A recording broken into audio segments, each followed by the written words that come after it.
Hello and welcome. I'm Leigh Ann Gerrans and you're watching W News Extra, broadcasting live from the Al Arabiya headquarters.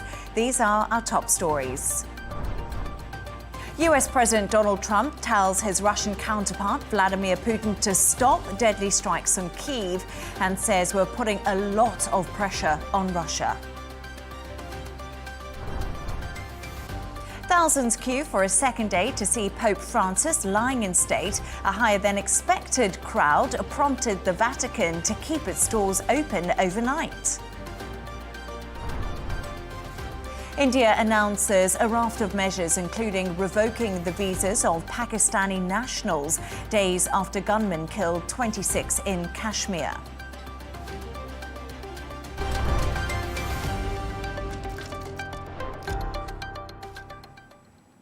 Vladimir, stop. That is the message from US President Donald Trump to his Russian counterpart after deadly strikes hit Kyiv. Posting on Truth Social, Trump said he was unhappy with the attacks, calling them unnecessary and poorly timed.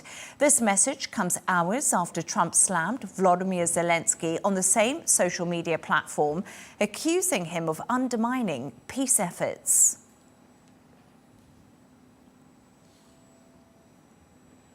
To discuss this and all of today's stories, I'm joined by correspondent and columnist Gemma and Dr. Elie Hindy, Professor of International Relations at the American University in the Emirates. Thank you for both joining me this evening.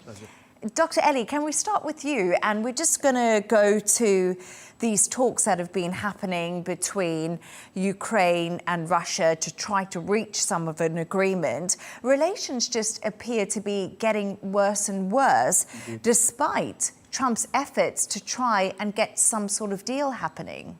Well, I think really things are not going as well as they should, or as fast as he pretended he wants them to be, even on day one after the election and so on. I'm not sure if there's a misreading of what Putin wants out of this war. Practically, with the leaks that we've heard from Trump's team, they have given Putin almost everything that he wants, including keeping the territories, keeping Crimea, Ukraine not joining NATO, and still Putin is adding the aggression, bombing Kyiv, killing civilians, and so on. So something is not there. And in the same approach, Trump says that he's putting enough pressure on Russia, but we just haven't seen that bear fruits. We've seen the pressure on Ukraine very visible, very harsh, very public, while so-called pressure on Russia still is not visible and has not materialized. We did see Donald Trump speaking in the Oval Office earlier, and he said there is a lot of pressure on Russia. That's why they're talking. It's just not something that's been made public. Why do you think it's been made so public when it comes to Zelenskyy? Well, I think because Ukraine is the weaker link in that sense, and they rely completely on the US support, and then Trump has been taking advantage of that. On the other hand, we see Putin does not feel the need to negotiate yet. And in basic negotiation approaches, we know that unless you feel the need to actually negotiate, as long as you think you can achieve what you want by other means, you will continue doing that and rejecting negotiations. And just Putin is not there yet on that feeling of that he needs to sit down and get to a deal. He's not there yet.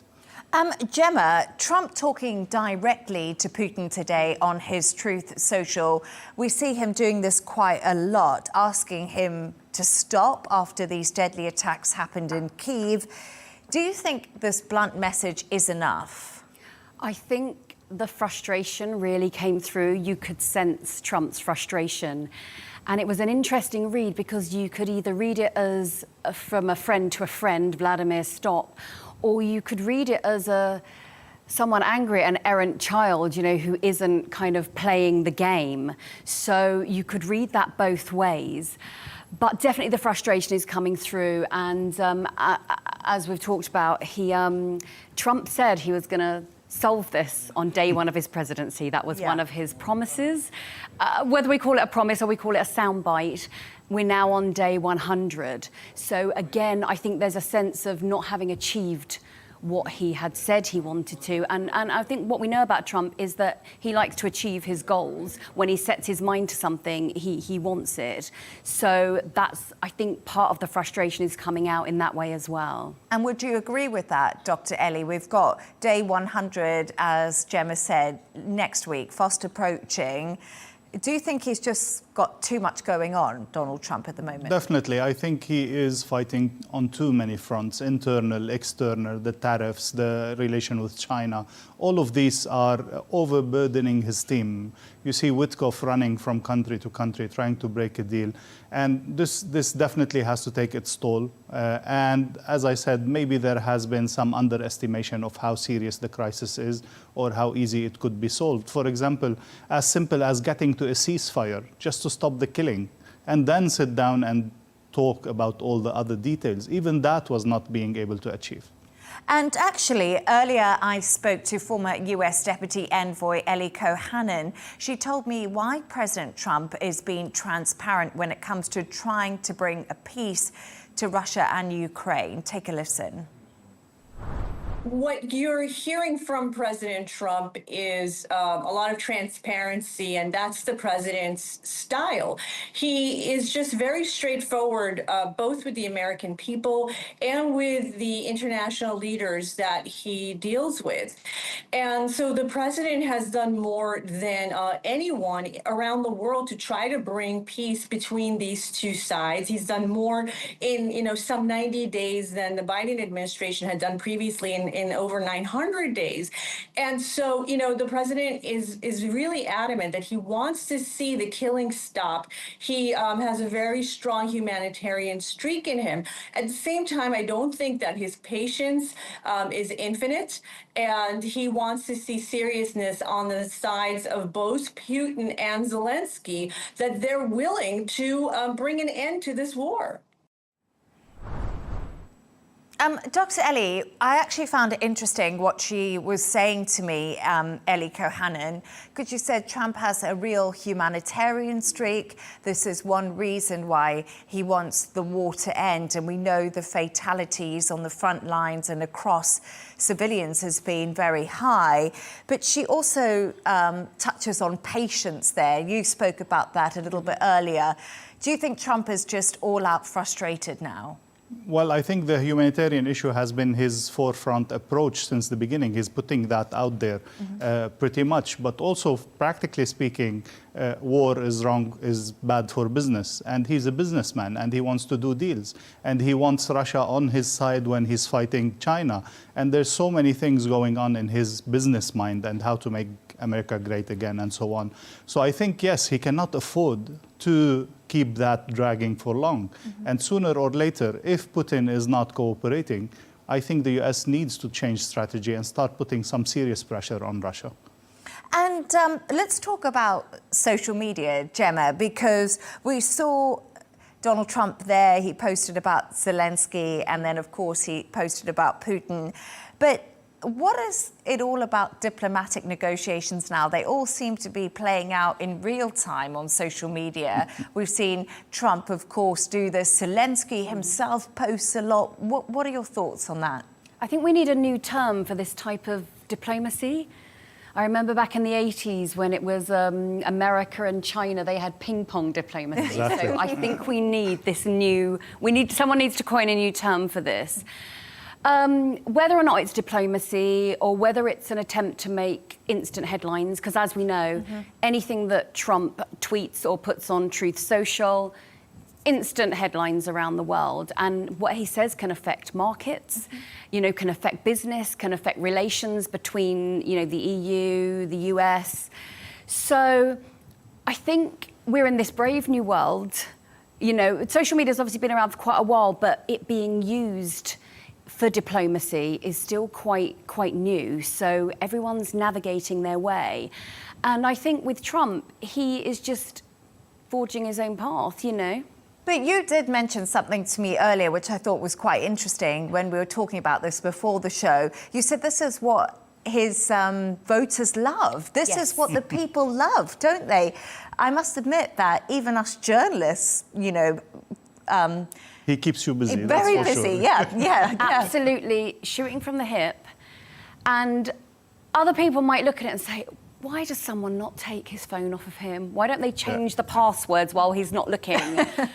But his voting base and his core supporters, this is what they love about him, that he speaks immediately without going through loads of think tanks and filters and PR experts and spin doctors. People are quite savvy about that now. Oh, absolutely. So this is part of his allure and part of his charm to his fan base. That is, something happens, he gets straight on, and they feel like he's talking directly to them. And he's obviously being very transparent. However, this is the kind of things that put people in trouble and even may derail negotiations or public diplomacy, if we want to call it that somehow. I think a basic rule for any politician anywhere around the world is don't speak. Don't shoot from the hip. Don't speak without thinking. Don't speak without going through the filters of your advisors, especially on social media where millions and millions of people can see.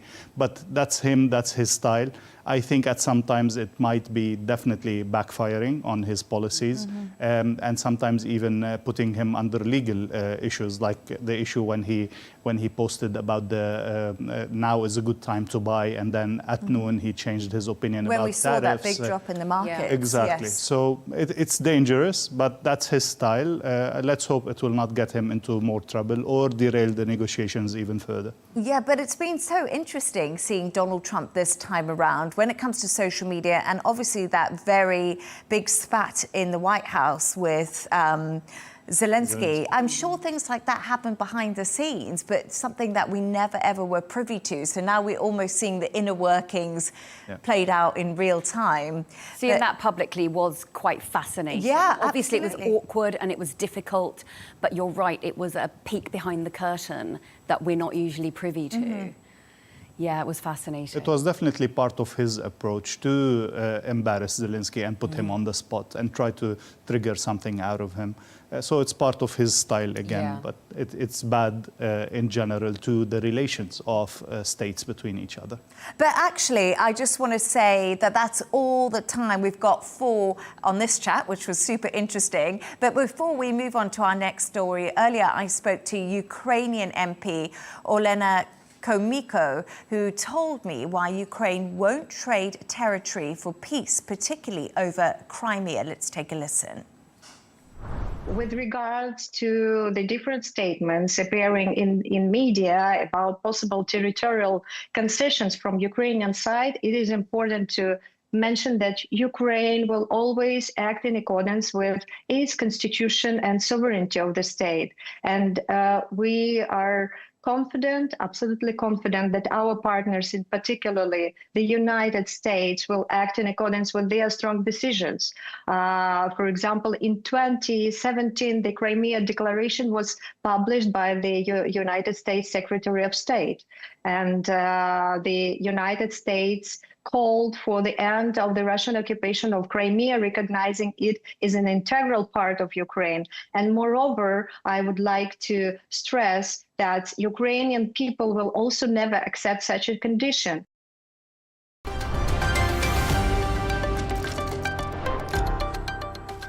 Now, more than 50,000 people have queued in the past 24 hours to pay their respects to Pope Francis at St. Peter's Basilica, the Vatican said. The Vatican kept its doors open overnight due to high turnout, closing for just 1 hour for cleaning. The line is the longest since the Pope was placed in state, stretching beyond St. Peter's Square. I was very, very emotional. I didn't think I'd cry, but when I saw him, I did. I started to cry. It's very emotional. When I entered the church, I was crying, you know. It's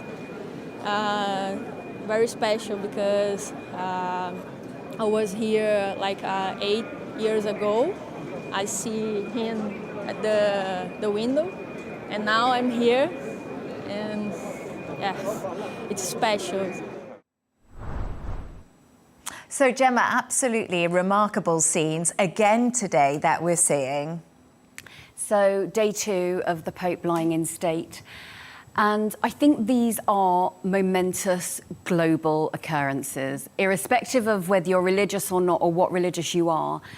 The Pope was the head of the Catholic Church, an icon to many. So to see this many people queuing and flying over as well from all around the world, it shouldn't really be a surprise, but I think the strength of feeling that comes out when someone so famous as well passes is still quite sort of shocking to watch. Just to see so many people queuing up for hours and hours. Obviously, we saw it when Queen Elizabeth II passed as well, similar scenes. And I do feel that people, as I said, irrespective of their religious beliefs, it's being a part of history to go and see him lying in state. And I feel that there's definitely something to be had from that. Oh, no, absolutely. I couldn't agree more. I remember I covered Queen Elizabeth's funeral and it was very, very emotional on the day. You don't realise how much emotion it brings out. But, Dr. Elie, people are actually taking selfies with the Pope's body, and many are saying this is really disrespectful. I'm not sure what your thoughts are on this. Well, I wouldn't do it myself. I wouldn't go as far maybe as disrespect. People are just trying to mark the moment, are just trying to be part of that historical moment. And then he himself has been so close to so many people, other than the billion Catholics around the world plus. You have a different way of doing things. He made the Vatican closer to the people, more open doors and so on. So in that sense, maybe it's also kind of a tribute to his legacy, that no borders between the Vatican and the people, no borders between the Pope and the believers and so on. But personally, no, I would hesitate, and especially if people are posting it on social media, that's very unlikely or not the best thing to be done, actually. Yeah, would you agree with that? That's where, we were discussing this. Where's the line? Yeah. Because ultimately, that is a dead body that you are taking a photo of yourself with. I completely agree. Posting it on social media it leaves me feeling like this is a little bit off. But if you were taking the photo for just to look back on, again, I'm still not there with it, because I think the moment is enough. You take the snapshot with your eyes, you remember it with your mind. I don't think you need to take a photo. So it's not something I would do, whether it was for social media or for personal use. I think we were saying also that to a certain extent, maybe people are taking that as a tourist attraction, unfortunately, rather than a moment of prayer, a moment of respect to that great figure, and that personal connection in that sense. They're making out of it a tourist attraction, or just attracting people in that sense. I'm not sure also how much the Vatican has actually put limitations, because as you were saying in our discussion before, that in the Sistine Chapel or in other places, when the Vatican wants to put... Yeah, they are very strict. In that sense, they're not being very strict, so maybe in somehow they are allowing this to happen, but where is the limit? Yeah. This is the big issue. No, it's absolutely true. I think sometimes you can take it for personal memento, but maybe don't put it all over social media. But there are some really fabulous stories, Gemma, coming out about the Pope. We're learning more and more about him after his death. We're getting some stories. He was even a bodyguard at one point. It's quite remarkable. He was a nightclub bouncer, and I think we can all relate to those jobs that we did when we were younger. He was also a janitor. Wow. So he was a nightclub bouncer, which is very hard to picture, and a janitor as well. And I think it's like finding out that Queen Elizabeth used to be a waitress. You don't imagine that these icons had a previous life, really. You can't imagine them before he was the Pope. But obviously he had this whole life beforehand. And come on, we've all had We've all had Yes. jobs that we have done in the definitely. past. I think it's important to make the distinction a little bit, because he's not born in royalty in that sense. Yes, yeah. And then this background of poverty back in Argentina, I think this also made him who he is. Yeah, and this made him a person or a pope or a papacy altogether that is very close to the poor, very close to the social issues and to the needs of the people. So I think it did mark him, these kind of jobs that he did, the kind of life that he lived. It made him the pope that he was. Yeah, no, I agree with you. Just to find out that he was working on nightclub doors, I just couldn't really get my head around it. But we're talking about the travel, and obviously security right now around the Vatican must be absolutely, you know, so tight. All these big top leaders from around the world are coming to obviously the funeral on Saturday. But I did see this, the travel company On the Beach, which is a UK travel company, has said that flights from the UK to Rome in the past 24 hours spiking 400% since the Pope passed away. Just the gravity of it. Yeah, and the pressure that must put on, you know, on flying into Italy and securing, obviously, accommodation. There's so much to think about when you want to do a trip like this. And it's obviously it's last minute as well, because obviously no one expected him to pass away. I think it's been fascinating to watch how many people globally feel that they want to be in that space for this moment. I think it's also important to mention, as we said earlier, he made many Catholics who were a bit far from the church, he made them feel closer to the church again and to him personally. So I can imagine a lot of people who would want to be there at that moment, other than the fact that it is a historical moment anyway, and then later on with the conclave and all of that. We see some excitement, and people would like to be there and wait for it and so on. But definitely, I can imagine thousands and thousands of people from all over would want to be in the ceremony on Saturday, or at least to pass by the church before that. Yeah, absolutely fascinating scenes. Thank you so much for all your thoughts there on the Pope. It's time to move on to our next story now.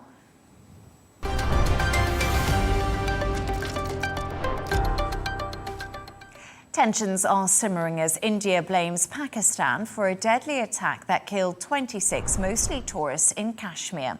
India has revoked visas, suspended a water treaty and closed a key border, while Pakistan has halted trade.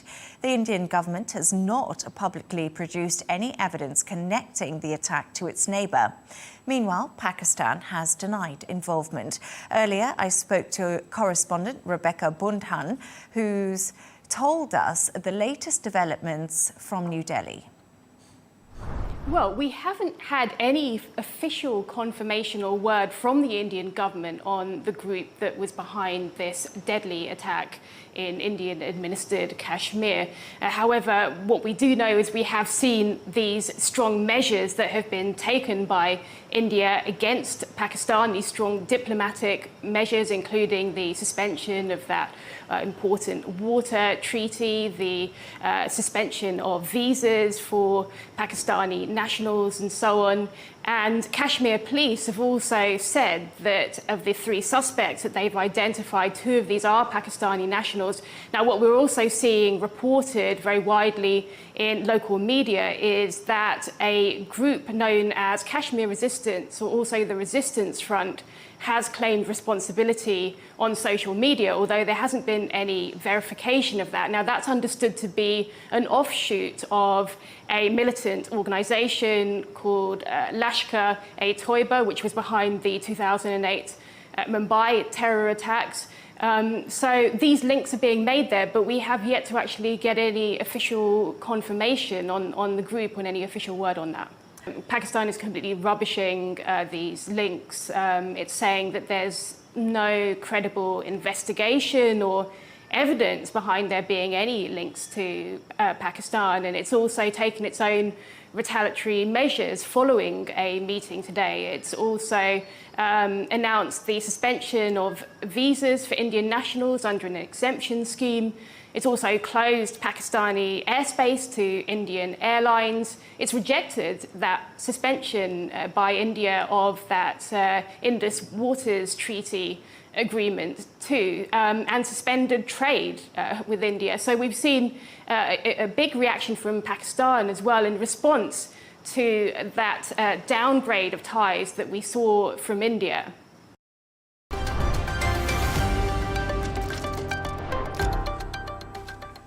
Now time to take a look at another story that's been making headlines with Elie and Gemma.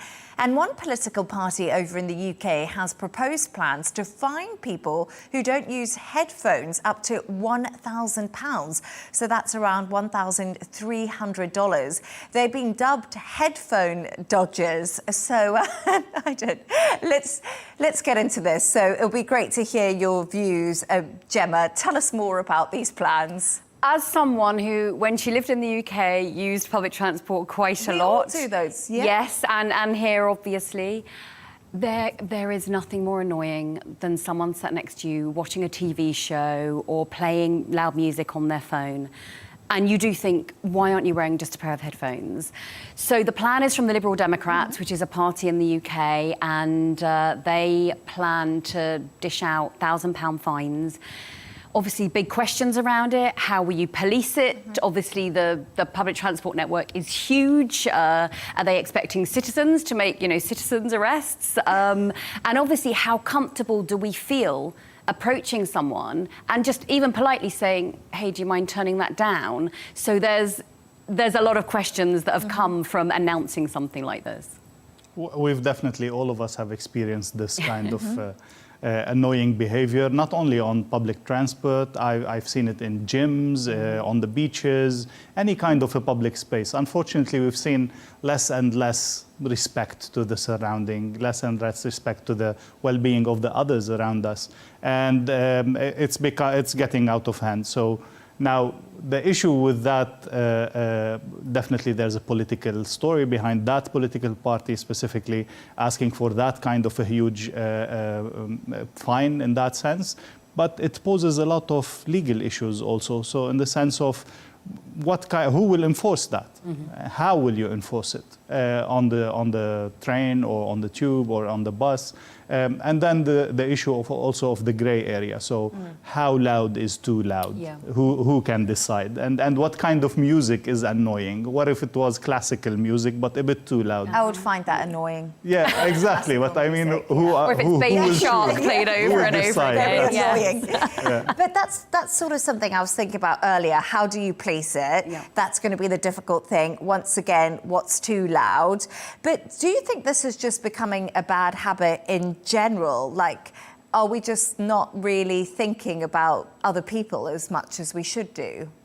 I think there's this notion that we're also individualistic and unique and special in our own little bubbles, that perhaps I do feel like social media has played a part, that we all feel a bit like we're not part of a bigger society. We're all these individual bubbles. So looking beyond your bubble is something that, you need to talk to your children about, and it's not something you teach in school. It's something that comes from the family and from society and from your friends. So it's sort of got to be ingrained in the culture. But we are kind of slipping further and further away from that, I feel. What did you call them? The live TV attitude, or was it? Yes. That was terrible. Yeah. Tied into it is people walking around on their phones, talking like this. Nothing annoys me more than that. And I call it reality TV behaviour. Reality TV behaviour. Because on reality TV, and please don't pretend that you don't watch it. I love reality TV, yeah. Everyone talks like this because obviously the cameras have to pick up on the conversations. But now it's all the time, and no one's doing this anymore. It's always so everyone else can hear the conversation. And it's not as exciting as reality TV, so we really don't want to hear the conversation. Yeah, I think maybe not only the way we are raised up and how aware we are of surrounding, it's also some kind of a rebellious attitude, you know, that antisocial, that counterculture idea, all of that, is that I don't care about the system, I don't care about your opinion, I'm going to do whatever I want to do anyway. And this is definitely troubling society altogether, this kind of attitude and this kind of approach to the law, to the community, all of that. So I was thinking about this when the story came past me earlier today. And I don't know, in some ways I was wondering about myself on the tube many years ago when I moved to London and saying my friends and I were going to go for a night out. I know we always sung and danced on the tube and listened to our phones. Can that really be classed as antisocial behaviour? Or should we just be allowed to have some fun? See, we all think that when we do it, it's cute. I thought it was really But when cute. other people do it, it's annoying. This is, we all definitely think that. Yeah. And my music's really cool and everyone wants to hear it, but your music's like really annoying. No. So there is this notion of looking past yourself, but I'm sure you dancing on the tube after your lovely night out was wonderful for all the commuters. There's photos on social media. No, I think we should be tolerant a little bit, let people enjoy their something life. fun. But And again, disturbing the public is generally something that is not welcomed by all things. But how much do we need to put a law for it, and how do we implement the law? It's a bit maybe too much to push it. Yeah. We just need to have some kind of an enforcement of you know, mutual respect in that sense, but also let people live in that sense, let people enjoy the moment as long as they are not directly affecting you or your journey in any way.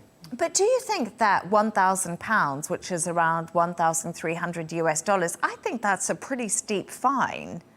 Usually the people who sing on the train are people who cannot afford to pay 1,300. If you sing really well, though, maybe you can make the money back. You could become a busker or a performer. No. Definitely not at that stage of their life, at least. Young people having fun, or even, you know, people, as we said, who are living that kind of a rebellious stage. These are usually people who cannot afford it. Yeah. So you're actually pushing them to jail or to some kind of an even worse situation. So this is also need to be considered. But sometimes if we do hear somebody listening to loud music, watching a film near us, I don't know about you, Gemma, but I would be quite scared to say something, I think. I'm not sure how you would feel, or yourself, Dr. Elie, but it's always a difficult conversation to have. It is, and as you said, it's an act of rebellion. It's anti-establishment, which is great. That's part of youth. But it's also aggressive, and it can be perceived as a bit scary and a bit aggressive to everyone around because you don't know this person. And I also think, you know, it depends on how you approach someone. If you approach someone yelling and accusatory, that's going to cause an argument. But also, if you approach someone politely, excuse me, do you mind? You also don't know what reaction you're going to get either. And I think that's what would make me a bit nervous. I don't know if you've ever had to approach anyone yourself. Definitely, and sometimes the reaction was very positive. Oh, I'm so sorry, I didn't realize I was annoying, and they changed the attitude, and sometimes it was very confrontational. Yeah. So that's why you need to sometimes measure what would be the consequences of your intervention. Would that escalate into a fight or whatever, and especially if you're with your family or something like that. But yeah, it's not obvious to approach the people because you don't know what to expect from their reaction in that sense. But in a proper setup, I guess it's fine to approach and to say sorry, even if the reaction was not very positive. At least you would have tried to make a point. No, and I think this is my time to apologise on air to anyone I annoyed 20 years ago on the tube on a night out. I do apologise. But it was great to hear your views on that story. And it's a really good debate, isn't it? Because it's something that does annoy us all, but we don't really get to talk about very much. But we've now reached that point in the show where Gemma and Elie have actually come up with a couple of quirky stories of the day. They've been doing their homework for us. Elie, yours is about a YouTuber who remains in custody. And this is after he took a Diet Coke and I think it was a coconut to an island. What more? Well, the fact is that, like every YouTuber, this guy is going around the world trying to get exciting stories to raise his viewers and so on. This time he decided to go visit a secluded island in the Indian Ocean, which is declared by the Indian state as a preserve, as a natural reserve, because there's a special tribe that lives there that has been in complete isolation, and they continue to live in a very, very primitive way in their own culture and own things. So the Indian state has been significantly trying to protect this environment altogether, to preserve that culture and to preserve that tribe. And that guy just decided to swing in with a Diet Coke and leave it there, regardless of what kind of bacteria could he bring in, what kind of conflict could he bring in, and so on. So his action was not only illegal, it was also reckless. It could have endangered the tribe itself. Oh, absolutely. Gemma, I don't know what you think, but we've seen this sort of behaviour before from social media influencers. Yes, we have. It's anything for likes, anything for the algorithm, anything to get viewers and subscribers, because that's how they make money. Yeah. I think with regards to this, the last person who approached the island was killed by the tribespeople. Yeah. Then his body was buried on the beach, and the Indian government said they are not going to go and recover the body because, again, that's interfering with the tribespeople. So this is very well documented that you don't approach this island. Fishermen are not allowed to take you there. You don't get permits, you don't get visas. The Indian Navy does patrol the waters as well. This YouTuber knew all of that, and they still decided to sort of put the tribespeople in danger for the sake of likes and subscribers.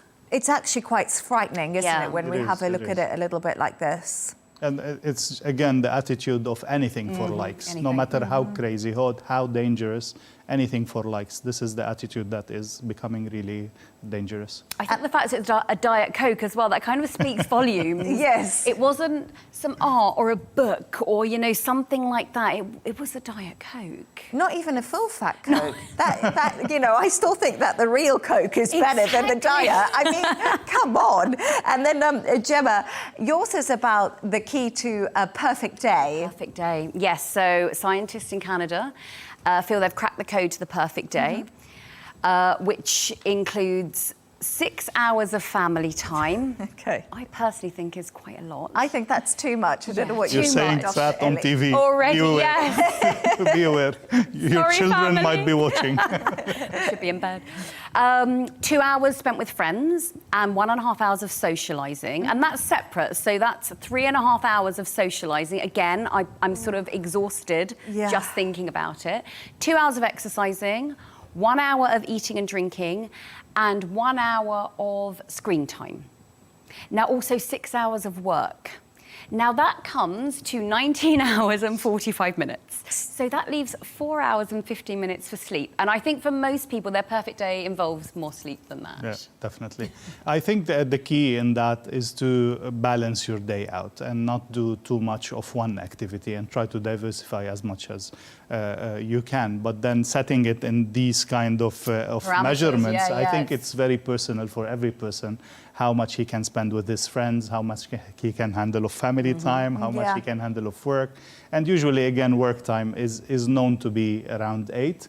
Maybe a little bit less is not bad. Some studies have shown that more productivity can come out of 6 hours of work per day.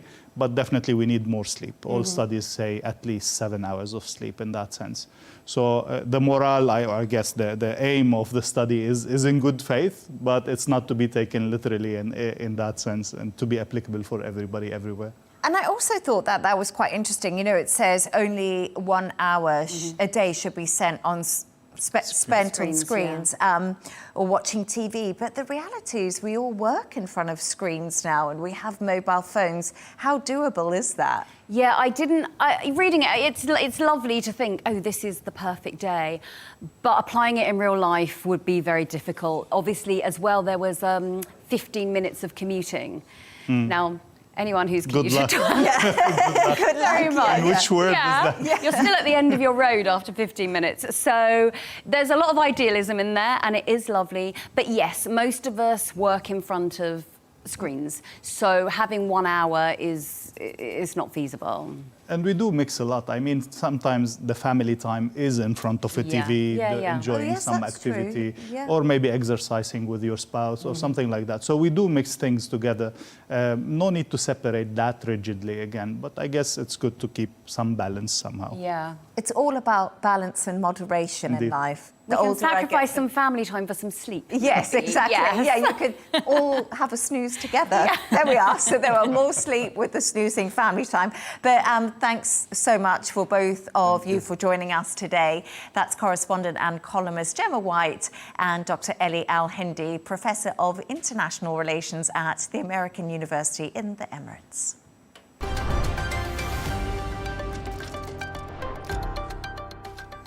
Here's a reminder of our top stories.